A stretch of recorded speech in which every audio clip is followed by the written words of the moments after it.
Good morning guys. Ayan. Ganda ng panahon pero malamig pa rin guys. Ang lamig pa rin ng panahon dito sa Hong Kong. Ayan. Diba? Ayan, ganito yung mga building dito guys.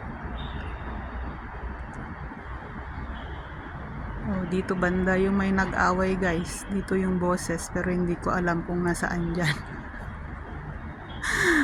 Kasi ang ingay, hindi mo naman alam kung nasaan yung ano nila. Yung pwesto nila kung nasaan. Ayan. Di ba? Kapag ganyan, basta may maingay na, di mo na alam kasi tingnan mo naman, no, di ba? Buti ngayon tahimik. Ayan guys, bye-bye na.